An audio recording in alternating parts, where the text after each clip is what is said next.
Pensemos por un momento en la filosofía medieval.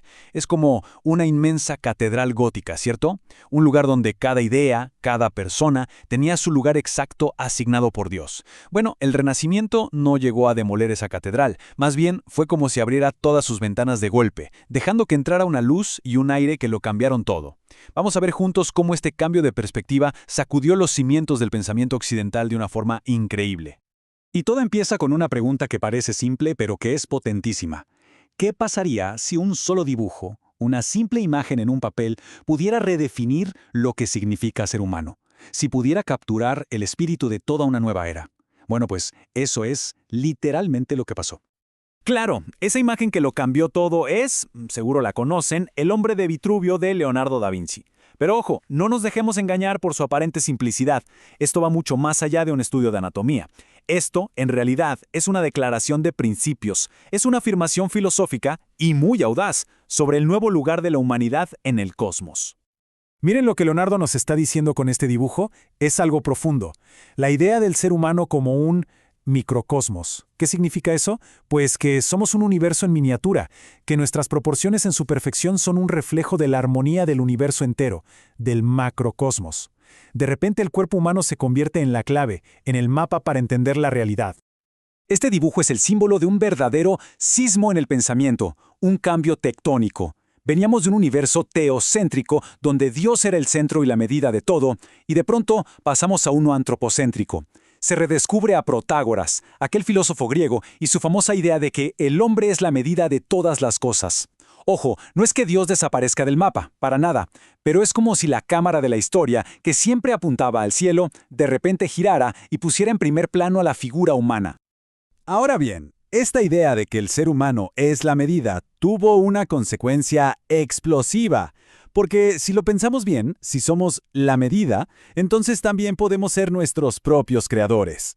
Y hubo una figura clave en el Renacimiento que llevó esta idea hasta sus últimas consecuencias. Pico della Mirandola. Escuchen con atención esta cita porque es revolucionaria. Oh admirable felicidad del hombre a quien le es concedido tener lo que quiere y ser lo que quiere. A ver, tratemos de imaginar el impacto de escuchar esto después de siglos y siglos de pensar en el pecado original, en la predestinación. De repente alguien dice que no, que el destino no está escrito, que se puede elegir ser lo que se quiera ser. Es una declaración de libertad absolutamente radical. Para Pico, entonces, la existencia humana es como una obra de arte. A diferencia de un animal o una planta, no nacemos con una naturaleza fija, con un manual de instrucciones. No. Se nos da la libertad absoluta de elegir. Y con cada elección nos vamos moldeando. Nos convertimos literalmente en los escultores de nuestra propia alma, en los artistas de nuestra propia vida. Y claro, esta visión tan potente del ser humano no se iba a quedar guardada en los libros de filosofía. Para nada. Fue como una onda expansiva, un terremoto que sacudió absolutamente todo. La política, la ciencia, el arte. El mundo entero, tal como se conocía, empezó a reconfigurarse a partir de esta nueva idea. Si hablamos de política, el nombre que nos viene a la mente es, por supuesto, Maquiavelo. Él básicamente corre el velo y muestra el poder tal cual es. De pronto, el objetivo del gobernante ya no es la virtud moral que viene de Dios, sino algo mucho más terrenal, la eficacia, la supervivencia del Estado. El éxito en política, dice Maquiavelo, se mide por los resultados, no por las buenas intenciones. Y esa misma audacia para repensar el mundo aquí en la Tierra muy pronto se iba a proyectar hacia los cielos, hacia una visión del universo que llevaba siglos, siglos sin cambiar. En ese universo, el de Ptolomeo, todo era perfecto, estable, ordenado. La Tierra quietecita en el centro y todo lo demás girando a su alrededor en una danza cósmica. La humanidad tenía un hogar, un lugar claro y definido en el cosmos. Pero llegó Copérnico, y sus observaciones simplemente destrozaron ese modelo tan cómodo. De un día para otro, la Tierra ya no era el centro, era un planeta más, uno de tantos, girando alrededor del Sol. Y el universo ahora parecía infinito, sin un centro claro. El resultado fue un vértigo filosófico total. Imagínense el shock. Y aquí surge la pregunta, una pregunta inevitable y muy, muy incómoda. Si nuestro planeta, nuestra casa, ya no está en el centro de todo, ¿con qué derecho seguimos pensando que la humanidad es el centro de la creación? Es un golpe directo al corazón del nuevo humanismo.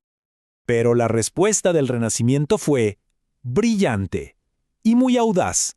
Dijeron, ok, sí, seguimos siendo el centro, pero no un centro físico o geográfico.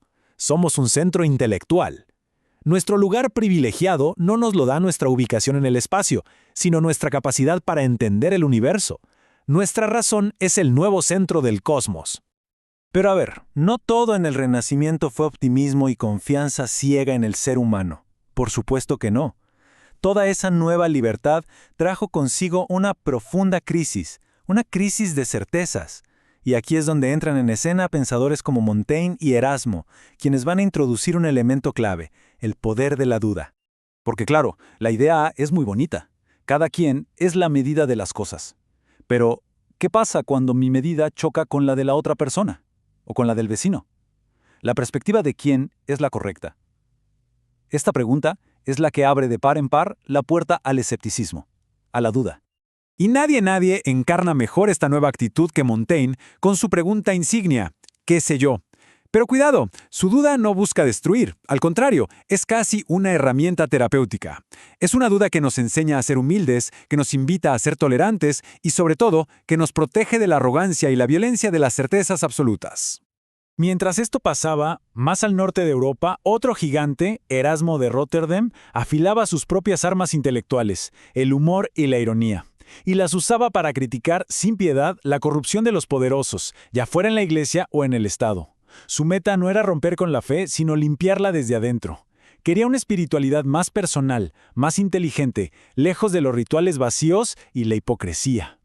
Muy bien, entonces, ¿qué nos queda de todo esto? ¿Cuál es el balance final? Pues, el legado del Renacimiento es increíblemente complejo. Es, digamos, una herencia de doble filo que de hecho sigue definiendo nuestro mundo hoy mismo. Por un lado, nos dio un regalo increíble, la exaltación de la libertad, la idea de un potencial humano casi infinito. Pero ese regalo tuvo un costo, y el costo es la soledad que se siente cuando el destino no está escrito de antemano. Es la carga, el peso, de tener que estar eligiendo a cada momento quiénes somos. Y para ver este legado en acción, no hay que irse muy lejos.